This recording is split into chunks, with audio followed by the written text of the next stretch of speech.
So yeah, I'm home. I'm in Hargeisa, my homeland. This is my first time here, and I'm really excited about doing the whole tour around the country. This was Mo Ali's first visit to Somaliland. He was surprised to see just how developed Somaliland had become. First stop was the hotel where Mo Ali checked in. After that, it was time to head out and explore the city he had heard so much about.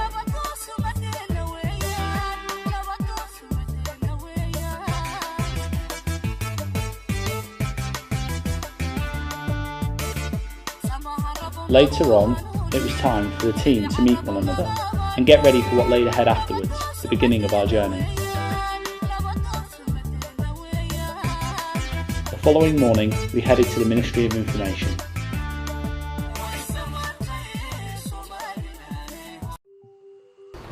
So basically I'm here at the Ministry of Information, can't wait to meet the Minister, and then we're going to go for a couple of days tour around the country.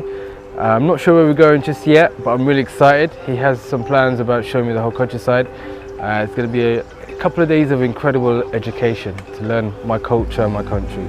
In a nutshell, tripkan waxaan doonaynaa Somaliland inaan ku introduce gareyno ama aan adduunyada u bandhigno Somaliland waxa ay tahay. waxay la tahay safarkan aynu aad xiiso u leeyahay waayo dhul kala gedisan baynu marnaa meel taariikhiya waxa uu safarku dah furaya si caalami ah u muujinaya quruxda dalkan uu leeyahay.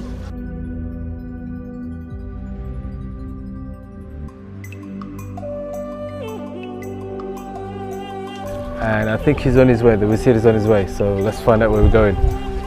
Wazir? Assalamu alaikum, Wazir. How are you? Once we met the Minister, he introduced us to his team. Let's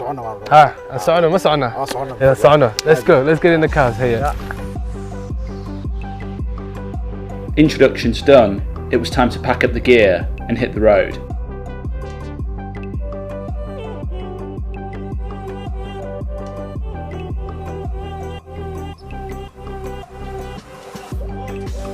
Leaving the ministry was the beginning of our amazing journey. We hit the road to see what Somaliland had become and what it had to offer.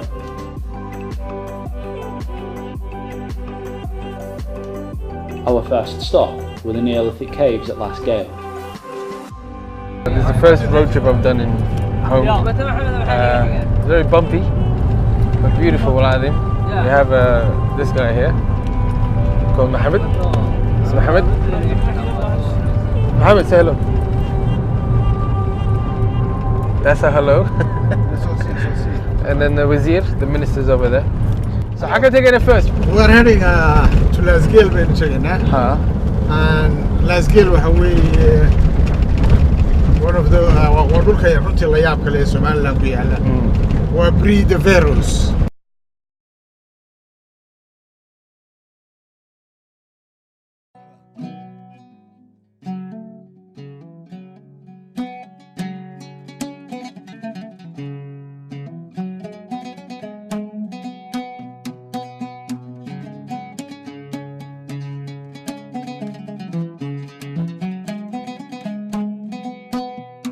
After a long climb up the rugged stone face of the mountain, we got our first glimpse of the cave paintings at Las Gale. Wow. There were so many animals painted on the walls, so much history, and the colours were so vibrant.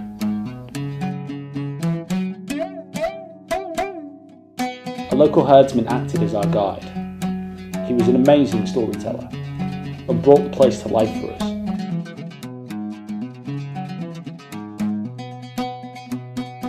halkan waa dadka meelaha wada fadhiisan jireen oo dhan marka meeshan waa the Buckingham Palace of The Buckingham Palace here. of Somaliland at that time 7,000 years before. They looked out at what that 7,000-year-old king would have seen. Thought of that ancient grandeur that took place right here in Somaliland and marvelled at what they achieved. So you want to tell that story? Of course. For the next generations to come. And what a story they left behind. My goodness. Beautiful. So we just went to see Las Gale. Incredible. This is the real history. You know, Hargeisa is an experience, but this is history. seeing your ancestors painting how they lived, how the monarchy was set up, where the king would sit and address his people. That's humbling. You know, that's where we came from.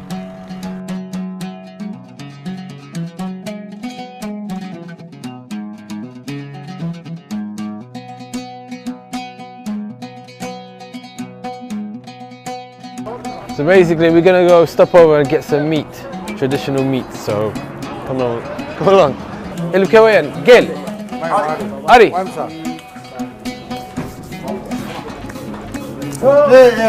This is hilib. Ari. Where are you? Goat. This is goat. Goat meat that has been put into the oven. Very good. Somali oven. Okay, so this is my first. I don't need a knife and fork, so you just grab it. So Yes. All right, let's try it. After our roadside stop for our salty Somali lamb, we headed onwards to the mountains at Sheikh. It was a special place for the minister, and a place we all fell in love with as soon as we saw it.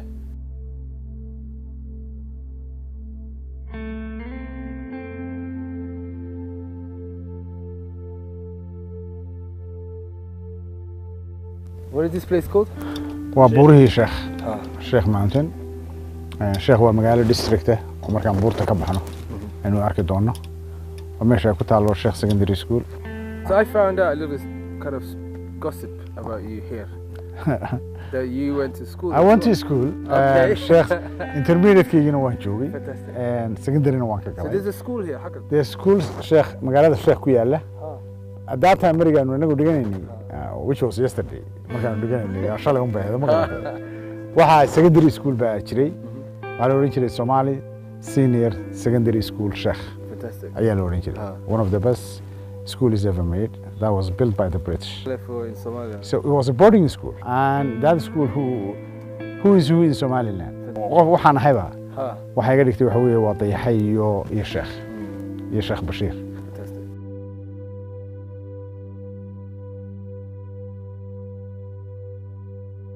Looking out over the mountains, it was easy to see how this place had become a place of learning.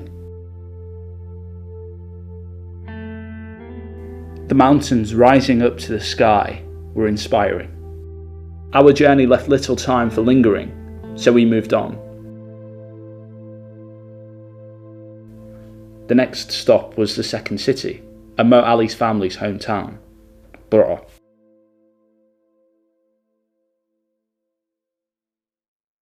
That night we stayed at the president's residence in Burra.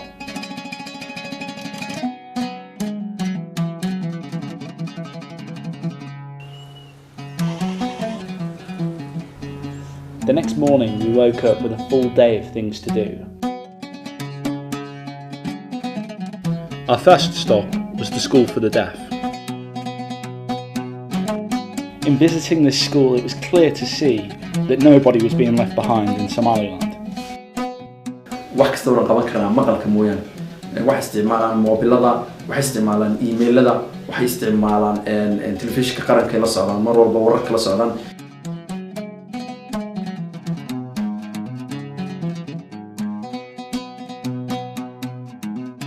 idinka iyaka wax maqla wax idin dhexeeya ma jiraan idinka wax ka caqli badan dawladeena aad baan u jecelahay iyadana soo taageertay wax fiican nala qabto.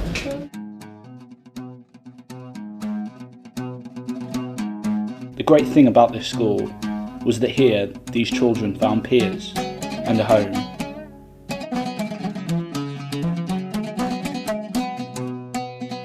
Just kind of came to visit the school for the deaf in Burra. Met loads of cool kids. There they are. Come here, come. So they're really cool kids. They're kind of obviously hearing impaired, but they learn so much. Come say hello. Come say hello. So as you can see, they're very happy.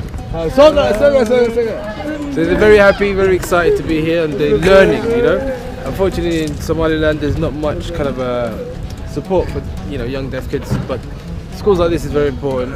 And you can see from the smiling faces. Yes. What? Okay. they're happy here, yeah? So how do you say thank you? Thank you. Thank you very much. Thank you very much. You see, this is how happy we get here. All right, thank you so much. Come say hello. Come say hello. Say hello. Say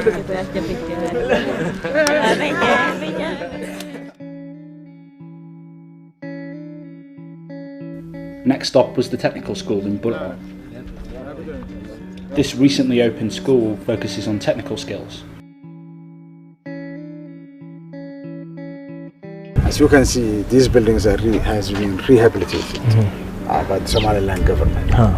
All of this school has been destroyed by the old dictatorship. وقتك كاسم كسويقنا. السلام عليكم. waxaad tihiin kii ugu horreeyay maanta maxaan qaadaa nasiibka u helay inaan ka baxdaan sidaa uu idiin sheegayna taariikhda qofkii wax bartay un baa adduunkan wax noqon kara berigi hore ciyaalku da' weyn bay kusoo geli jireen iskuullada markii dagaalada laga soo noqday haddeer da'dii yarayd baa lagu soo noqda oo haddeer ciyaalka iyagoo yaryar 6 jir 7 jir baa class 1 la gelinaya dadka taas oo arkaysa dawladda Somaliland siday u daba socotay in generationkii ay caadiga ahayd isku soo baxday. This school was destroyed in the war. Its reopening is a victory for the people of Burra and shows just how dedicated Somaliland is to educating its people.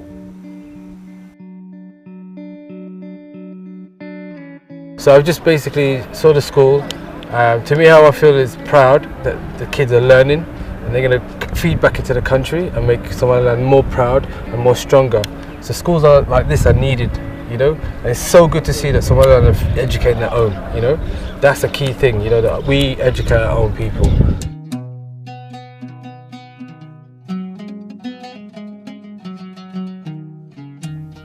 The schools, our trip and the development we've seen were all made possible by earlier works.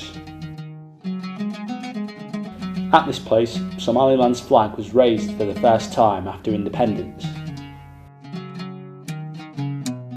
bal sawir naga sii 1991kii ninkii magaalada Burco calanka Somaliland ka taagay baad ahayd taliya baltaan oo sharax sawirka sii dhalinyarta iyo dadka goobtan aan fadhino waxaad goobtii Somaliland isugu Cabdiraxmaan Maxamed Axmed Cali bartu isugu yeedhay beelaha Somaliland bartan imka aan fadhinaabay markii shirka halkan lagu qabtay hoolka la soo galay barnaamijka lagu soo dhaw qodobadii u horreeyay ku dhawaaqay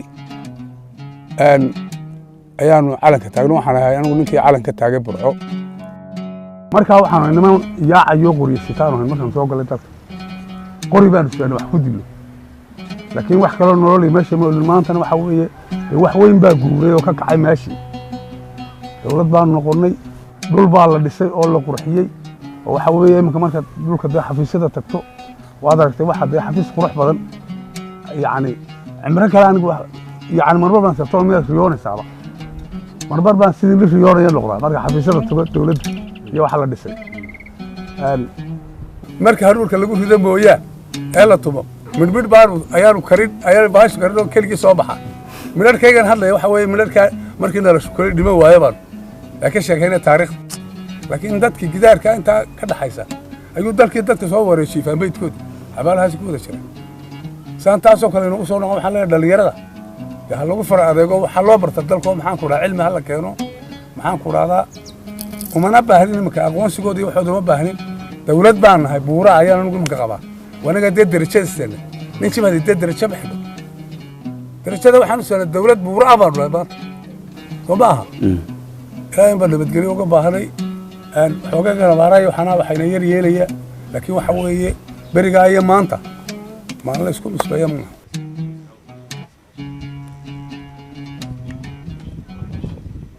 waxaad arkaysaa bariga waa rasaas waa bullets waxaad arkaysaa halka waad arkaysaa in baas lagu furay ma garatay dhulka kale basuuka iyo madaafiic baa kaga soo dhacay wada hooliska halka waa la yaraka kale laakiin waa dhulkii rasaas ee gidaarka ka dambeeyay dadka kooda yeelo dhan oo qoriyo culus waliba Mawali stuck around after the others left and thought about his father, who had left his family and home in Saudi Arabia to fight in this town, and wondered who fired these bullets, how his father must have felt on the day that the flag was pulled up, and wondered how his father must have felt when the flag was pulled up.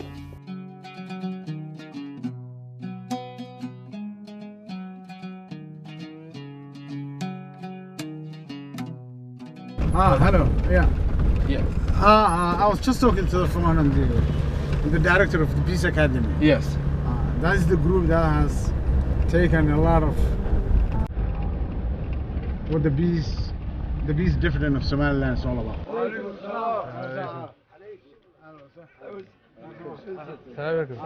hablaha faraha badan ee halkan fadhiya xildhibaanada iyo odayaashaba dhammaantiin assalaamu calaykum waraxmatullahi wabarakaatu. At the Peace Academy, we sat amongst those who'd fought for the peace as hard as those before them had fought for the liberation. We listened to their accounts. midnimadayada halkaasaan ka wadnaa nabadgelyada halkaasaan ka wadnaa sida ay nabadda ugu fadhiyaan ee maanta u aragtaan ayay nabadda u hogaaminayeen oo aanay marna ka kala leexin. burco waa nabadgelyo Somalilandna waa nabadgelyo waxaanu 19 ilaa iyo maanta nabadgelyo ayaanu jirjirka ugu jiifnaa maanta yacnigii meesha aynu joogno waa meel yacnigii aad loogu faani karo ilaahayna loogu shukriin karo. Just seeing these people just talk about their stories, their struggle, just to create their independence, and they're continuing the peace now, has really touched me. When the minister let those present know who Mo Ali's father was, many of them came forward and said they knew his father. Exploring the town and meeting the people had been an amazing way for Mo to start his relationship with his family's hometown.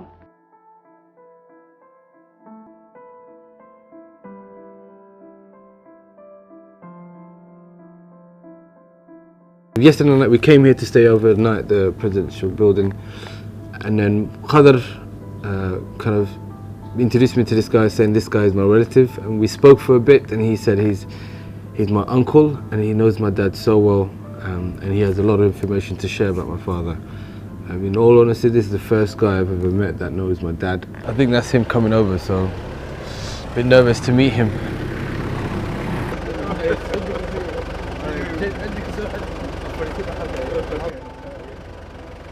This is one of the happiest moments because I hardly met any family members here. I am Muhammad Ali. Who is Muhammad Ali? Muhammad Ali Farah.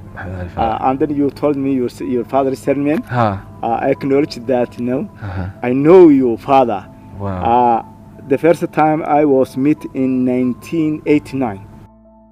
The personality of Ali, hopefully, he was a very creative person. He was very initiative person. He was a very patient person. He was a very team worker and team leading person. I had two pictures I can leave on his Wayaabo, and these two pictures were with me for at least 15 years. And but I never knew dadku ku jira in this picture. You know, dagaalku ku jira halka. He was in the war, and someone took a picture of him, I think around here as well. But so I always wanted to know dadka, who are the people beside him. So can I show you these pictures? Okay. So the first picture, I'm sure I recognize this one. Who is that one then? Hey. This is called Hassan Digale. Hassan This Digale. is a commander of the class base. Wallahi. No. I think he's passed away now. Wallahi. Thank you so much. Wallahi. I mean, this sells a lot for me. Wallahi. To know more about him. Wallahi. You know, uncle, thank you so much. You know, I just want to know, do I have any family? Yes. I have family around here now. Yes, your family here. You can go to the hotels. There's a hotel here, Bichogan. New Pro Hotel. New Pro means the New Pro Hotel. Should we just go over there and have a look? We can go. Look, let's go. Let's just get out of here and go. So basically, this shop here is my family's shop. So this is a New Pro shop. This is a relative of the Muhammad Ali relative shop. You can introduce. I will introduce them. To me, basically. Yeah. All right, let's do that. Assalamu alaikum. The atmosphere in the shop was great. It was an amazing experience for Mo to meet his family. Can I hear it? Is that family as well? Very good.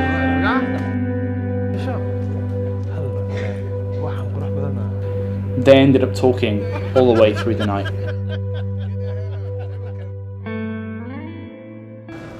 On the third day, there was an early start. On that morning, they would be crossing the country from west to east, taking the new road that was bringing the country closer together than ever. The whole team was looking forward to seeing what laid ahead. halkan aynu marayno exactly waa halkii madaxweynuhu dhagax dhigay Ahmed Maxamed Siilaanyo and the story is halkan waa meeshan I get emotional markuu madaxweynuhu dhagax dhigay and I have tears on my eyes. Okay. Simply because I realized that this road will be built for the first time. The way was 300 kilometers exactly from here to where we're going. So this road, I wanted to know, this road, what does it mean to the people of Somaliland, this road? It meant everything. This is the road that connects east and west for Somaliland that was disconnected before. Yes. Marka wadadan waa wadadii isku xidhaysay Somaliland. This is the lifeblood. This is the lifeline road for Somaliland. Fantastic. This lifeline cut through the very heart of the country, unravelling its many landscapes before us. We passed through a town with a telephone mast to mark the very centre of Somaliland. wadada waxay moodaysaa wadada ciid aheeda adag hesho iyo jay tani waa swift waa soft weeyaan marka in badan baa la dhisayaa ciidii meelo fog baa laga soo qaaday in badan ka soo ciid adag baa la keenayaa xaggaana waa laga keenayaa marka ciidaasi tan way degaysaa marka tani marka these engineers waxay sameeyaan gaariga la marinaya waa la shubaya ciidaas la dejinaya dadna gaariga dul maraya gaarigu dejinaya ilaa tani fogaato oo ciida kala kor soo kacdo taas waxa la diiday hadhowto markuu roobdooyna wadadu ay maartay biyaha ka raacdo tan softiga ay isgaadhaan biyaha cirka isma gaadhayaan marka in badan waxa la dhisayaa ciida laga keenay meelaha layers to keep the strength up. We stopped to talk to the engineers still building the road.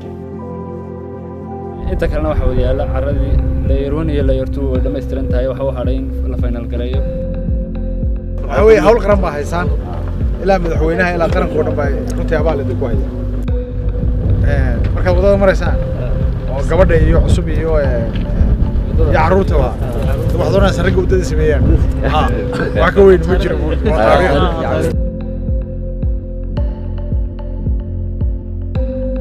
Travelling along this road in its final stages across its entire 300-kilometre range felt historic. Doing it with the minister with whose family city we were connecting to made it feel even more meaningful. Halfway on our journey, we were diverted off the road at a town called Balambal. What we found there made us believe that there was a reason for our delay.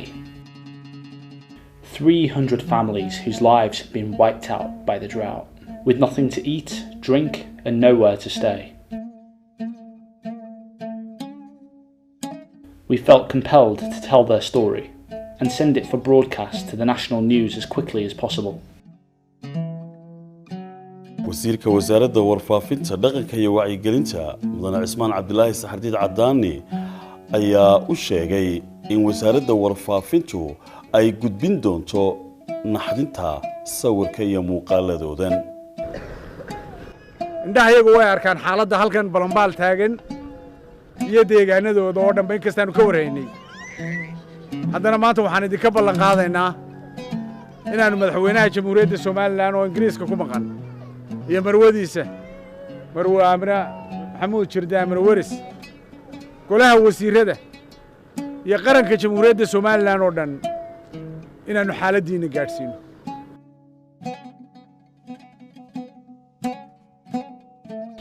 After filming the news piece, we drove on. But soon after, a tyre burst en route back to the road, so we stopped. It was the perfect time to reflect and take stock of what we'd seen. We asked the minister how he felt. We went instead of an oversaw Garadag, Palambal. And guess what? We have local the experience of our life. Afar boqol, saddex boqol iyo konton ilaa afar boqol وعرور يدمرة ووحول باللومية حوله دي runtii barakacay soo barakacay oo halka jooga ceel qadaad ba agtooda ay yimaadeen daawasiin yani runtii qof kasta taaban karta imageskaas markay baxaana wala yaabi doona arrimaha caynkaas ee Somaliland oo dhan bay ka socdaan meel walba ilaahay roobka inoo shubo oo abaartan naga jabiyo laakiin runtii waxay arrin yaab leh.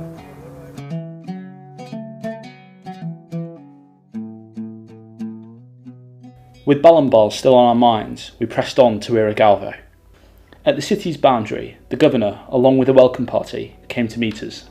It was there that the minister gave a short speech before we entered the city for the evening.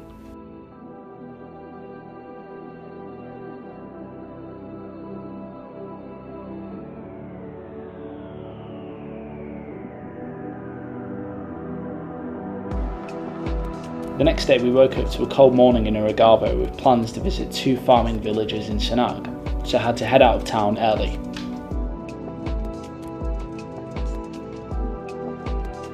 Just arrived at Midisha, the team's just parked up, the minister's been taken by the mayor. He's one of the biggest mayors in Somaliland. The reason we're here at this beautiful place is it's the castle of Mad Mullah, one of the original leaders of Somaliland.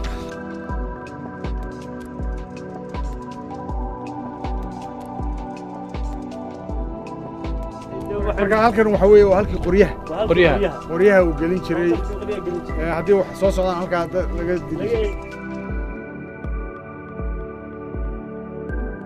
halkan waa masaajidkii weeyaan sidii calaamada koowaad ee masaajidka markaa waa qiblada weeye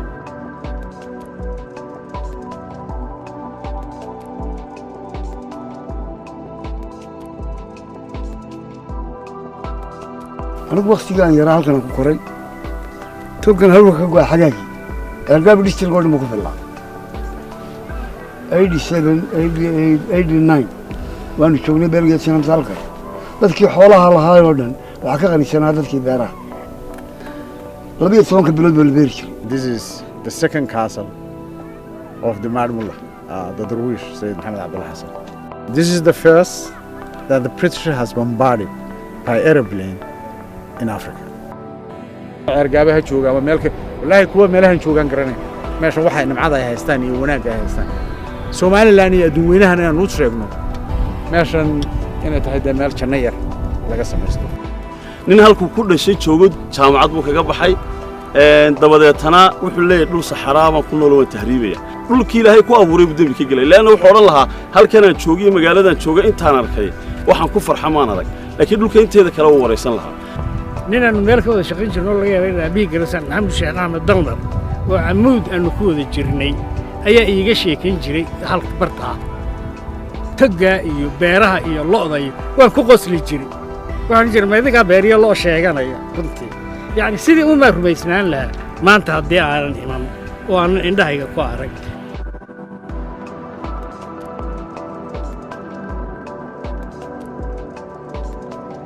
Okay. So yeah, we're in Midisha still, just grabbing some tea with everybody. Minister Khadr and everybody excited because we filmed. They're happy to see us. If you have a look behind us, it's a beautiful sight. Khadr's drinking. Look at Khadr. معانتي ولي متقانا. هذا كوكا ومن يريحي واحد عبي سنة والله أركي. هذيك هي لما أركي أنا عبيه. شاب بدلنا وان هلاي. ما قال تست. After seeing the history and the natural beauty of Midisha, the team was positive. But it was time to go to our next location. En route, we stopped for lunch.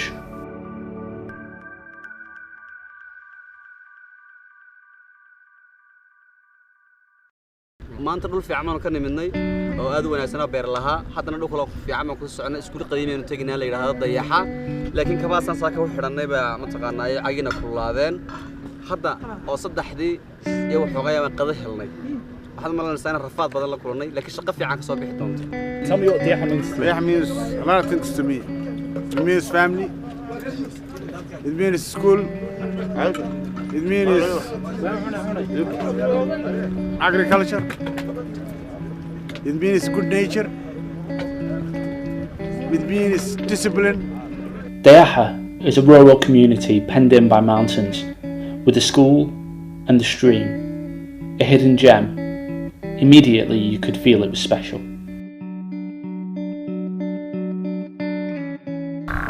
Imagine the drought in Somaliland today, and here it's always, all the way there's water. But do you know what you could hear? That's frogs.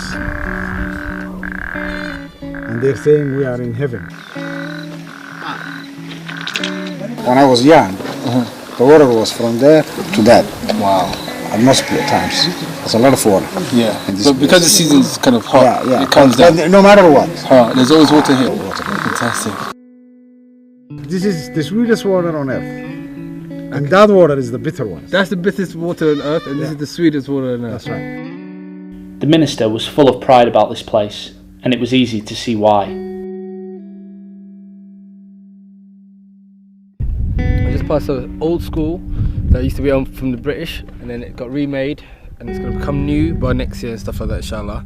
But the surroundings, it's incredible. Imagine learning in this type of surroundings. This is the sort of surroundings you'll never see anywhere in the world. And it must inspire you. And the funny thing is, the minister came from here, so he studied a little bit for a year. And over there, apparently, it's a fruit and vegetables farm. And I never knew we grew fruit and vegetables. How crazy is that? But look at this place. It's a paradise. halkan waa dhulkan yaraanteedii ku koray weeye gurigan waa gurigii eedaday aniga lafteeda aan ku soo koray halka arkaysa dukaankaas kaas dukaan buu ahaa gurigan waa guryahan seexan jirnay beerahan soo wada aragnay oo dhamina waa beerihii de maxaan ku raadayay amraan oo arkaysa beeruhu intay leeyihiin ay si u fara badan yihiin marka alxamdulillah wali de waa kuwa beeri nool inkastoo dadkii waaweynaa aan maanta la joogin insha Allah meel wanaagsan ay joogaan oo janna firdawsi ah waxa weeye haddana alxamdulillah wali waa tacabkoodina waa kaasi muuqda oo wali waa taa lagu tabcayo oo laga shaqeynayo geedkaas waa geed wax rasaaf aan ku garaacsaday isagoo inta leeg ayaanu garanaynaa halkaas oo dhan waxa ka bixi jiray peaches ama fruit wax loo yaqaano ama grapes ama canab xitaa apple baa ka bixi jiray waxaas imika somehow ma garanay laakiin imika waxa peacheski way soo noqdeen oo waa la beeraayo peacheski fruitki waa imika wada baxaan canabkii iyana dibun baa loo beerayaa marka alxamdulillah aniguna de markaan meeshan imaado ama dhulkan imaado dhulkan runtii farxad gaar ah ayaan galay ayaan maxaan ku dhahaa dareemaa markaa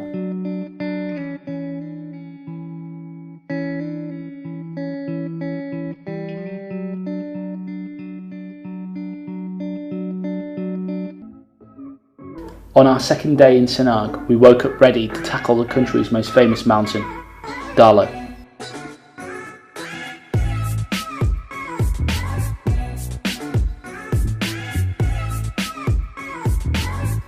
The journey up to our 2,400 metres high destination was amazing. The dry Somali bush gave way to lush green forest, even in the middle of the drought. Looking out over the beautiful forest, it was hard to believe that only half an hour away, the country was so dry. The locals told us of the history of the place, and how they worked to protect its environment. بلكي جيد كأرسل ودي هذا سعادة وتقوم كودي هذا It's amazing. Okay, let's go this way. The thing that struck me the most as I walked around was the reforestation program. Local people planting 9,000 trees with no resources. Most of the staff working voluntarily, and donations building the water and seed storage building. This program filled me with pride. We also visited the graves of two men who became the fathers of entire tribes, Arab and Ishaq, buried on Dala mountain. You know, apparently like hundreds of people come here every day to see this, to see these two grave sites. Because, you know, you have to know where you come from somehow.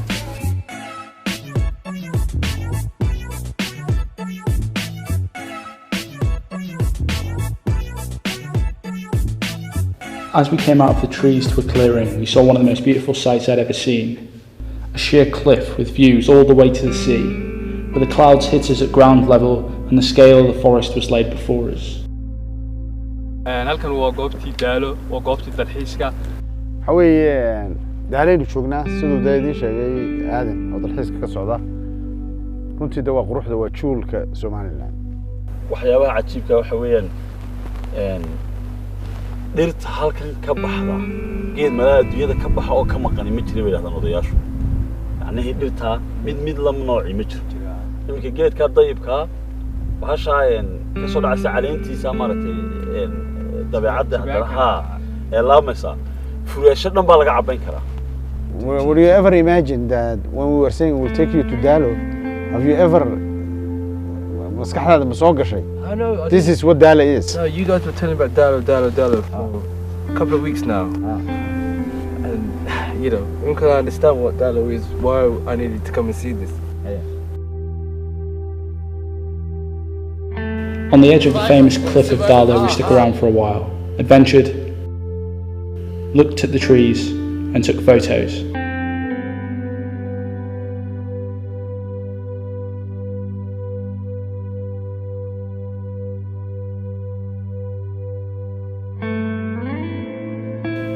From there we could see the ocean, and that was where we were headed.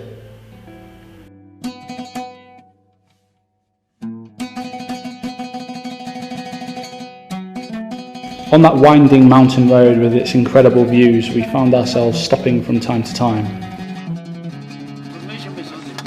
Sometimes on the roadside, and sometimes for tea.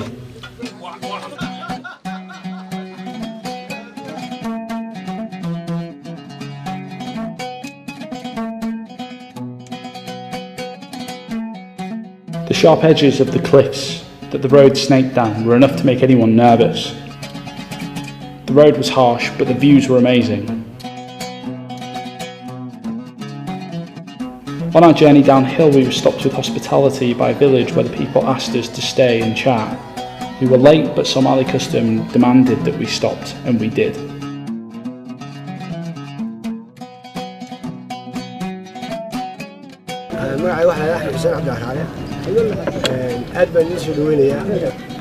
shirka waxaan ku salaamayaa wasiirka iyo madaxda la socota iyo dadka weynaha salaanta islaamka ku salaamaya assalaamu calaykum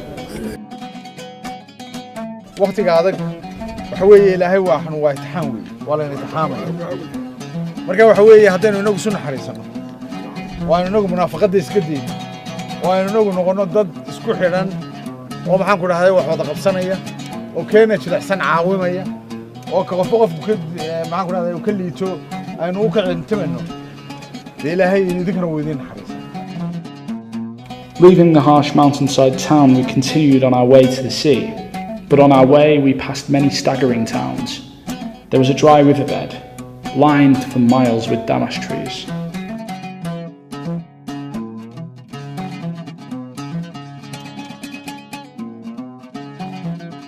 But soon we arrived in Maid, where we were met by a welcome party. Maid itself was unspoiled, rustic, and full of life. Arrived at Sheikh Maid after many hours of travelling. This is probably the most beautiful place in Somaliland, in my opinion. Small village, mostly fishermen. If you walk around, follow me here. Look in here, you can see the view. Look how beautiful that is. That's 1 in a million view. For the rest of the day, we enjoyed watching the sunset over the horizon and walking through the narrow, whitewashed streets and mingling with the fishermen. It was a lovely town and a lovely evening.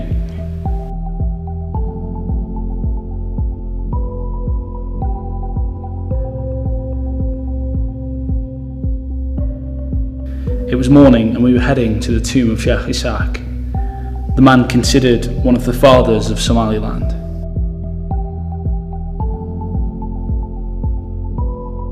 It was in this place that it felt like our histories are older than we imagine.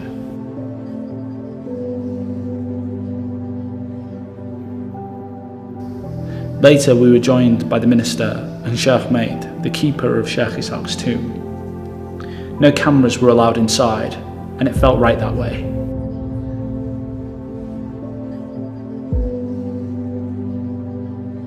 horta waxaad arkaysaa marka jamaca guud ahaan la eego rashka saaq taariikh badan bay u leedahay qof maanta 800 sano 900 sano oo halkuu kaga tafiirmay ee ka tegay isagoo 48 saacadood ama 40 saacadood soo socday yimi farxad weyn bay u tahay oo arko waqtiga adduunyada kale dadku waxa weey inta wax doonayaan ee ay doonayaan in ay helaan aataartooda iyo taariikhdooda wax ku qaataan daf aad u fara badan bay ku qaadataa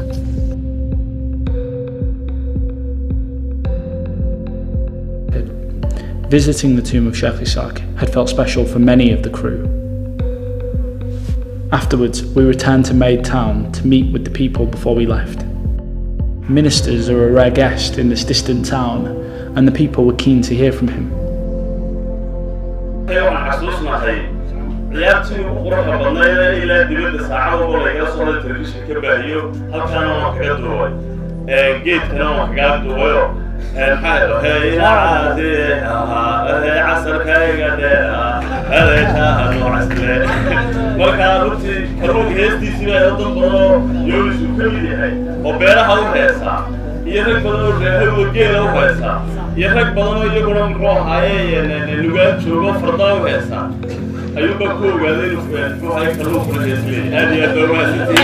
After Khadar's request for the song of the fish, the people of Maid met his challenge.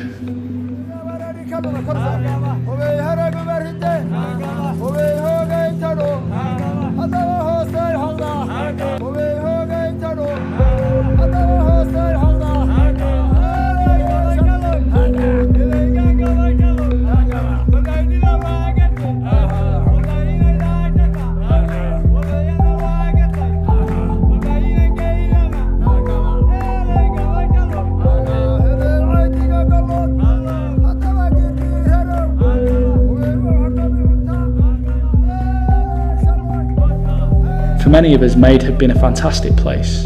Historic, thriving, hospitable, and pretty. We were sad to leave.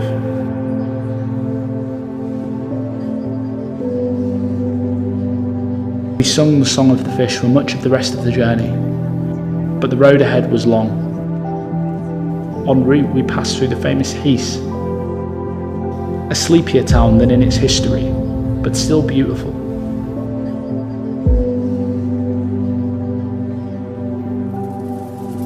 After a long day's travelling, we arrived in the famous town of Gudmabias.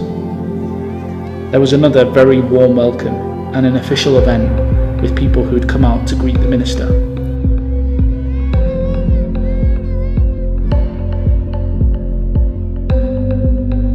سعادة الوزير عثمان عبد الله سعديد سودة وضي وقت جاء قلت بدك الله بيعس كله dhammaantiin marka ugu horeysa waxaan doonayaa inaan idin salaamo aan idin raahdo assalaamu calaykum waraxmatullaahi wabarakaatu waxa weeye waxaa kaloo nimcada idin dheer aan in badan oo Somaliland haysan waxa weeye waa meel biyihii oo qabow iyo kuwii oo kulul labaduba ay qaarna kor u soo dhacayaan qaarna hoostii marayaan waxaa kaloo idin dheer oo aan cidina ciyaar gaabawga la yiraahdo ragga sii haray in inta yaryar ee jiilka dambe la baro waa nimcooyinka Ilaahay uu idin siiyay inaad Somaliland u soo bandhigtaan ciyaar Soomaaligaas oo quruxdiisii iyo sidii berigii hore ciyaar gaaba looga ciyaari jiray. After the minister mentioned their famous dance, it wasn't long before they performed it for us.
After the magical dance was over, we began to explore the famous oasis.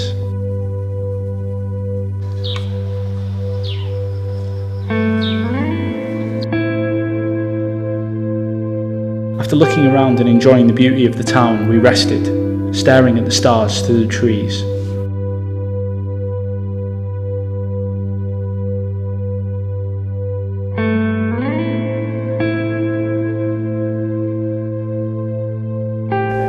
waxaan doonaynaa inaanu dadka u sharaxno waxay dalku yahay inaan dadka dalka jeclaysiino inay ogaadaan dalkan nin walba iyo dad walba dal inay leeyihiin aan oo boy kanu leenahay waa maxay waa dal aad u qurux badan wallahi waxa weeye waxaan maqlaynaa waterfalls biyihii baa dhacaya halkaa waan ka maqlaynaa soo ma biyaha dhacaya de meel Somaliland ma jiraan wali waxa weeye haddii biyaha la qorsheeyo it could be a bigger waterfall buu noqonayaa وماش قولي بيو قار عسانيه قارن عاديه وماش قولي بيو قار قرار تاي قايبنا معان تاي وماش قولي بيو قار قبويهين قارن كليلي وماش قول هذاك صدرت الدعان كاس انت الله عليك جاي كبحث وتردي باب دين تعالى بيدي بكور اكسن يعني فرانكنشتاين او نوع كاستله هي كور اكسن مركا I mean, the sky is the limit.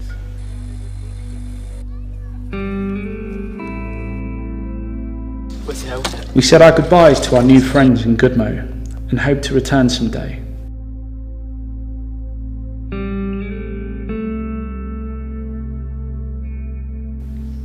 En route back home, we stopped to visit the tomb of Sheikh Samaron.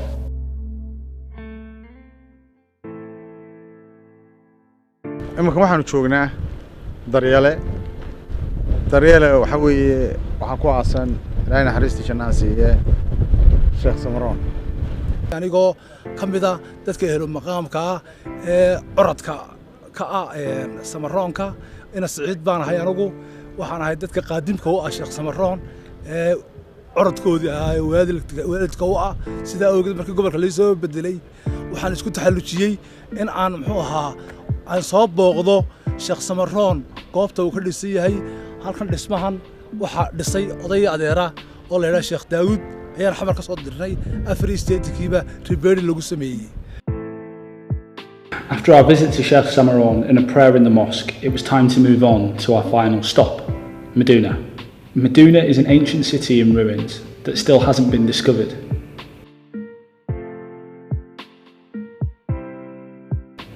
I never would have believed its size until I saw it with my own eyes.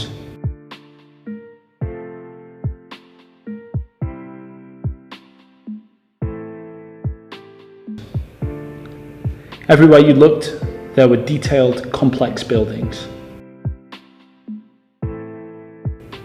We walked around the ruined city with a strong sense of history around us, and excitement that so much was unknown about this place.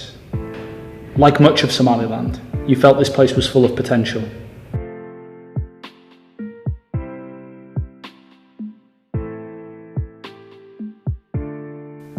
This is one of the big ancient cities that we know. Exists that we are seeing remnants of it.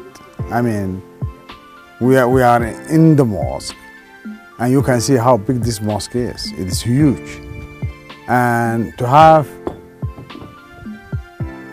that large mosque like this, you must have a huge population in this city. وميل تاريخي وعجائب runtii waxaana loo baahan yahay si cilmiya loo baaro oo dad archaeologist ay yimaadaan oo eegaan da'da dhismayaashan xabaalaha meesha wixii taariikh laga tagay halkan ku kaydsan waayo ma jiro qof yani intaasoo qarni noolaa oo soo gaadhay ama aabbaha ama awowga ama awgiisii oo inoo sheegi karaa ma jiro.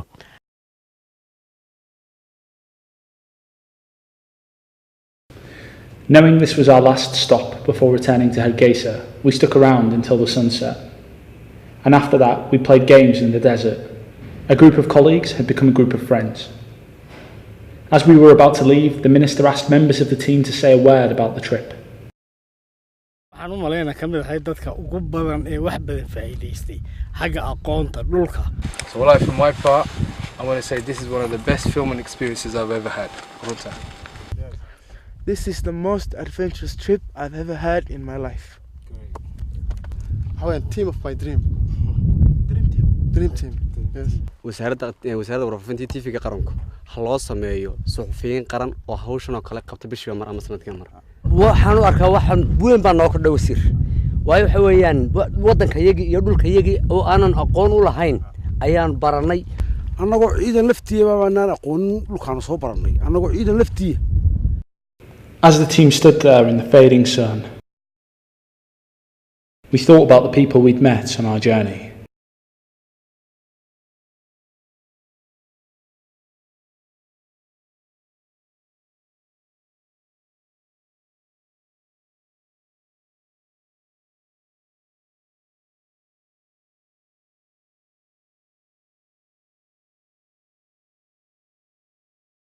We also thought about the things that we'd seen